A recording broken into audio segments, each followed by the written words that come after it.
Salam cerdas, Ibu, Bapak, saudara-saudara yang saya hormati. Sesi komentar berita kanal Awali Rizki kali ini menyoroti sebagian pernyataan Presiden Prabowo terkait soal sawit dan soal gentengisasi ya. Banyak media yang memberitakan, saya pilih dari kumparan bisnis. Judulnya populer titik dua. Jadi ini sudah yang kesekian kalinya kumparan memberitakan topik ini dalam satu hari. Prabowo sebut sawit tanaman ajaib. Proyek gentengisasi dibiayai APBN. Ditayangkan pada tanggal 3 Februari jam 5 pagi ya. Jadi berita ini pada tanggal 2 banyak diangkat oleh media dan termasuk kumparan. Lalu kemudian direkap ya bahwa ini kok populer, berarti kan ada data viewernya di laman ini.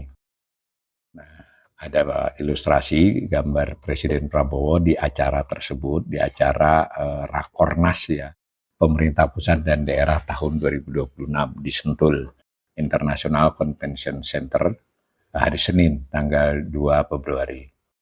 Nah, beritanya begini, aksi Presiden Prabowo Subianto yang menyebut kelapa sawit adalah tanaman ajaib menjadi salah satu berita populer kumparan bisnis sepanjang Senin tanggal 2 Februari. Nah, ini kan diberitakan Selasa pagi ya, Selasa jam 5. Jadi mengulang, melaporkan kepada kita pembacanya kumparan bahwa ini betul-betul banyak dikunjungi, di view ya untuk berita-berita tersebut.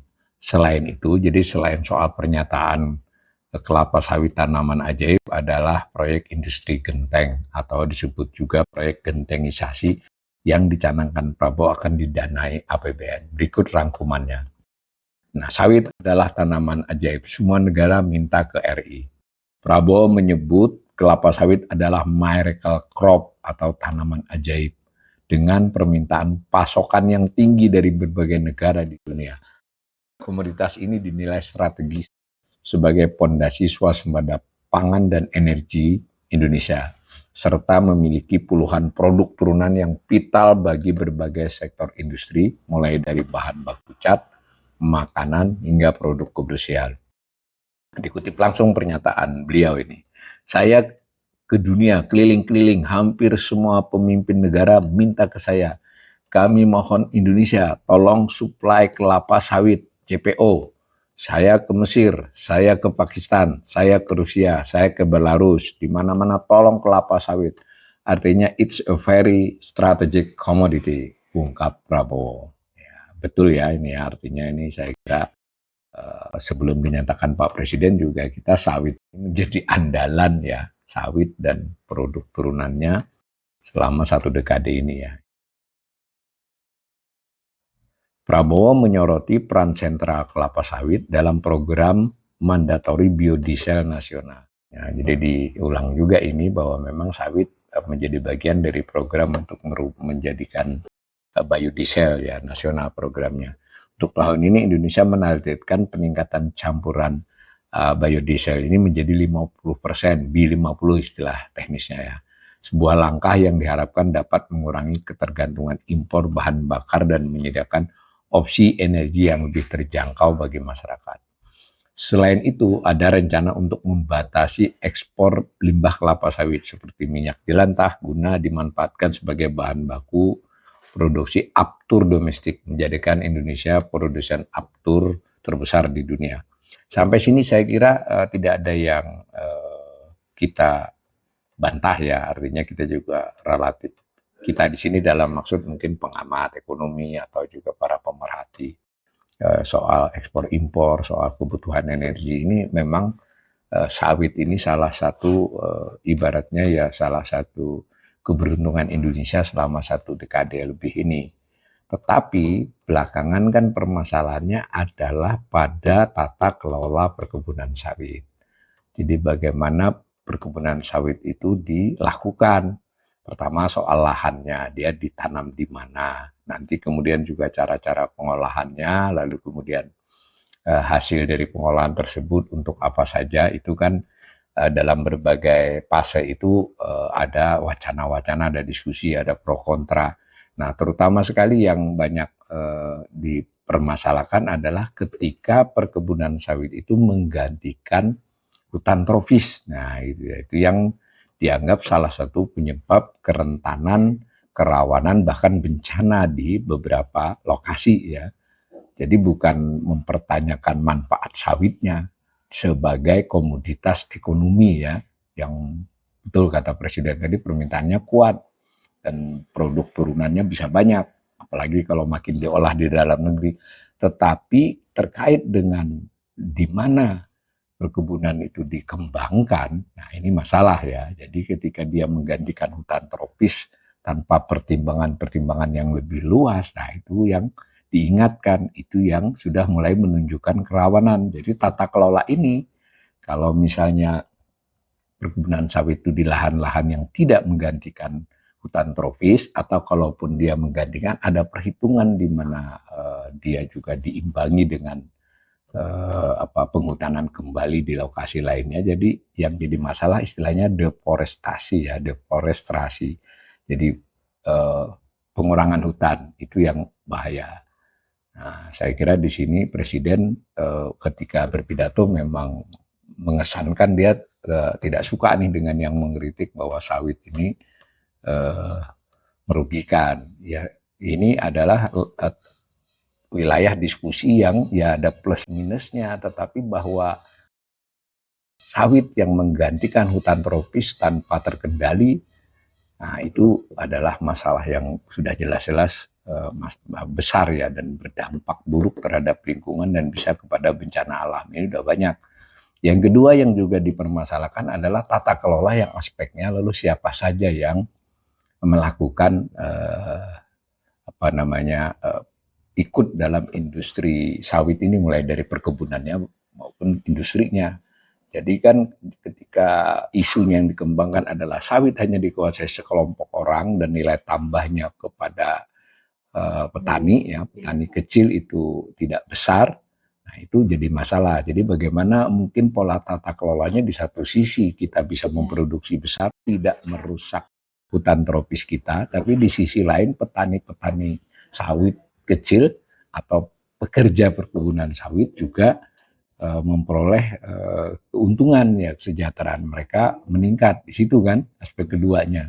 Nah, aspek lain adalah bagaimana mengolah sawit itu menjadi lebih hilirisasi lah ya, lebih banyak kita mengembangkan. Tadi udah benar kalau dalam hal ini, betul di Pak Prabowo, ya jangan diekspor dong limbahnya kalau itu bisa digunakan untuk produksi lebih lanjut terkait dengan aftur.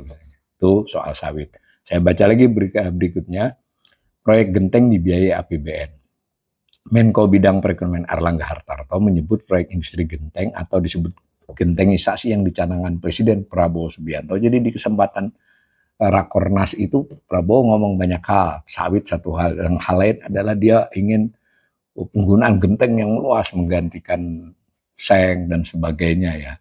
Nah, lalu beredarlah istilah gentengisasi memang dari Presiden sendiri nih.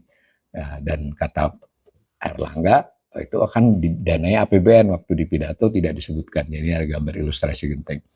Prabowo menggagas ide penggunaan genteng berbahan dasar tanah untuk setiap atap rumah karena saat ini banyak hunian beratap seng yang tidak awet. Nantinya, nah disebut lagi nih, Koperasi Desa Merah Putih akan dilibatkan dalam industri genteng tersebut. Airlangga menilai jika membahas terkait peningkatan pariwisata, salah satu sasaran paling mendasar, low hanging fruit yang perlu disoroti adalah keterkaitan pengolahan sampah hingga penggunaan atap. Itu low hanging fruit untuk meningkatkan turis. Tetapi turis tidak akan datang kalau sampahnya numpuk dan atapnya semua atap seng yang berkarat, ucap Airlangga kepada wartawan di Sentul. Saya kira ini juga oke ya, tapi kembali kita dihadapkan pada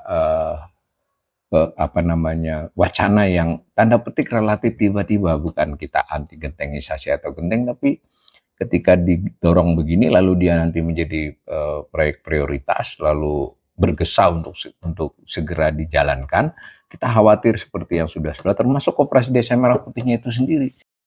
Kalau MBG bolehlah terlepas dari kritik dan macam-macam, sebetulnya kan relatif sejak kampanye dibicarakan, dicanangkan. Nah, itu yang sudah sekian sejak kampanye, kemudian udah pada waktu awal-awal pemerintahan itu saja sampai hari ini masih menyisakan persoalan-persoalan tata kelola yang masih tidak bisa dikatakan baik ya. Nah, Koperasi Desa Merah Putih itu lebih belakangan gitu loh, pada saat awal-awal pemerintahan retreat, tidak ada di RPJMN, tidak ada juga di janji kampanye, push gitu ya, dan sampai hari ini juga masih menyisakan beberapa persoalan teknis.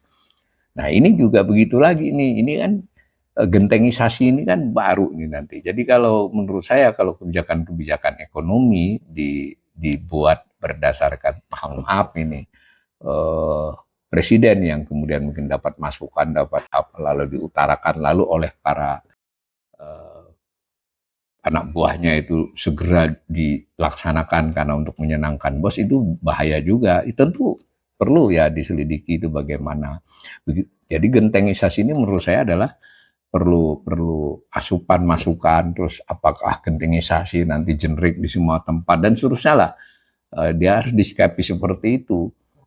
Diberi masukan ke Pak Presiden, jangan nanti tiba-tiba ada perpres tentang genteng lalu apa dan seterusnya, lalu APBN-nya sekian banyak, padahal APBN-nya sendiri sedang susah. Termasuk tadi sawit, bagaimanapun janganlah menyampaikan kepada Presiden bahwa mereka yang anti sawit ini tidak setuju dengan Pak Presiden bahwa sawit itu bermanfaat. Harus jelaskan masukan kepada Presiden yang dimaksud itu bukan merubah ya, memberi masukan tata kelola sawit yang benar, yang cocok untuk lingkungan, yang lebih bermanfaat bagi seluruh rakyat, kan seperti itu. Mudah-mudahan ke depannya setiap pidato Presiden, setiap kemauan Presiden kita terima sebagai sebuah perintah kita ini, terutama para anak buahnya ya, tetapi juga anak buahnya bertanggung jawab untuk mengolah perintah itu dan memberikan kembali masukan kepada Presiden Prabowo supaya perintah itu menjadi perintah-perintah yang rasional, visible, dan memang betul-betul bermanfaat kan. Kalau tidak, mesti harus diberi masukan beliau, ini ditunda, ini sebaiknya nggak usah saja Pak, ini bisa dipercepat, semacam itulah. Kita ingin pengelolaan ekonomi ini tidak hanya berdasar sesaat ya oleh penglihatan Presiden atau laporan tertentu kepada Presiden, tetapi Presiden dibantu oleh timnya dan juga pihak eksternal ya, pihak luar, pengamat, pemikir di bidangnya masing-masing juga didengar masukannya. Mudah-mudahan ke depan makin membaik.